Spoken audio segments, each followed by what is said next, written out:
দলীয় কর্মী রাজুদের ওপর হামলার প্রতিবাদে বীজপুরে বিজেপির প্রতিবাদ মিছিল।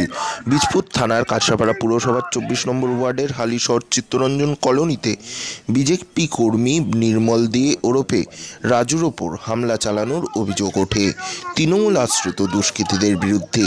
সেই ঘটনায় প্রতিবাদে বৃহস্পতিবার সন্ধ্যাতে কাছড়াপাড়ায় মিছিল করে বিজেপির ব্যারাকপুর জেলা সভাপতি মনোজ ব্যানার্জির নেতৃত্বে। প্রতিবাদ মিছিল কাছড়াপাড়া স্টেশনের কাছ থেকে শুরু হয়ে বীজপুর থানার সামনে গিয়ে শেষ হয়।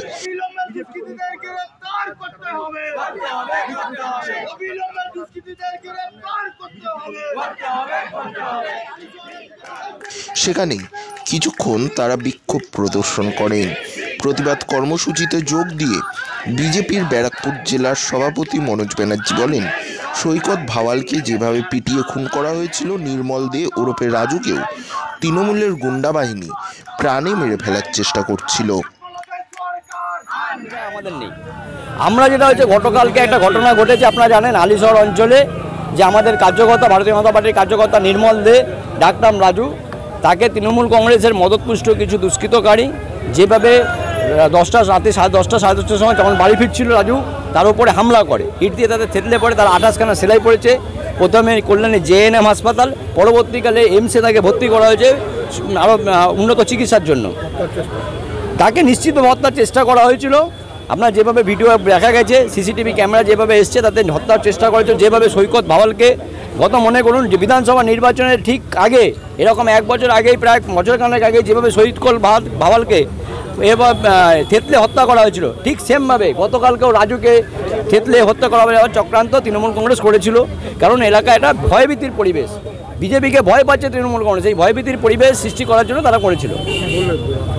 দেখুন, আমরা পুলিশ প্রশাসনের সাথে কথা বললাম, তিনি বললেন যে 5 জনের মধ্যে 4 জন অ্যারেস্ট হয়েছে, আগামীকালকার কোর্টে পলটুস করা হবে। পরবর্তীকালে অ্যাটেম্প টু মার্ডার থেকে বিভিন্ন যে ধারা আছে, সে ধারা আমরা দেখব যে কী কী তিনি দিয়েছেন, কীভাবে করেছেন। কিন্তু তারা তৃণমূল কংগ্রেসের দুষ্কৃতকারী, এগুলো তারা সিসিটিভি ক্যামেরাতে দেখা গেছে। বাপ্পা বলে যে ছেলেটা আছে, আরও বাকি যারা আছে, তাদেরকে বিভিন্ন সময় তৃণমূল কংগ্রেসের মিটিং মিছিল এবং এখানকার কোনো নেতার সাথে ঘনিষ্ঠতা, সেটাও দেখা গেছে।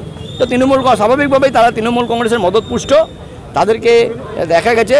এখন কতটাভাবে তিনি তাদেরকে উপযুক্ত শাস্তি দিতে পারবেন সে বিষয়ে সন্দেহ আছে। এটা একটা আইওয়াস হতে পারে, আমরা নজর রাখছি বিষয়টার উপরে, যাতে এটা আইওয়াস না হয়।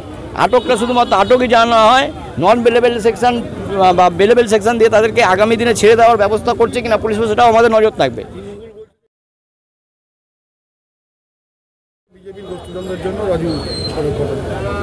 তৃণমূল কংগ্রেসের কাছে এখন বলার কিছু নেই, এবং তৃণমূল কংগ্রেসের কাছে বলার নেই আজকে যারা মেরেছে তারা কোন দিন বিজেপি করতো।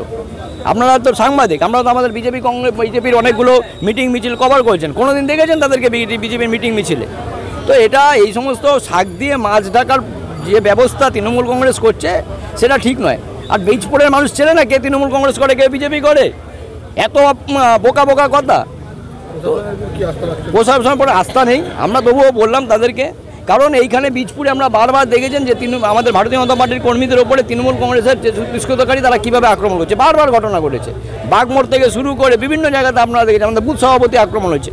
তো এই প্রশাসনের উপর আস্থা নেই, তৃণমূল কংগ্রেসের দলদাস আছে। তবু আমরা তাদের কাছে বলেছি যে পরিবেশ, এলাকা শান্তি শৃঙ্খলা বজায় রাখার চেষ্টা করুন, এলাকা শান্তি শৃঙ্খলা বজায় রাখুন, আমাদেরকে নিরাপত্তা দেওয়ার, ভারতীয় জনতা পার্টির কর্মীকর্তা সাধারণ মানুষের যে সাধারণ মানুষের নিরাপত্তা দেওয়ার ব্যবস্থা করুন। পুলিশ প্রশাসন আশ্বাস দিয়েছে, কিন্তু তাদের আস্থার উপর আমাদের কোনো বিশ্বাস নেই, কারণ তৃণমূল কংগ্রেসে তারা দলদাসে পরিণত হয়েছে। মনোজ ব্যানার্জি, ব্যারাকপুর জেলা বিজেপি সভাপতি। ঘটনায় জড়িতদের গ্রেপ্তার ও দৃষ্টান্তমূলক শাস্তির দাবি করেন মনোজ ব্যানার্জি। উক্ত প্রতিবাদ মিছিলে এদিন হাজির ছিলেন ব্যারাকপুর জেলার প্রাক্তন সভাপতি অশোক দাস, বিজেপি নেতা রূপক মৈত্র, সন্তোষ রায়, রাজু সাহা, ব্যারাকপুর জেলার যুব মোর্চার সাধারণ সম্পাদক জিনিয়া চক্রবর্তী প্রমুখ।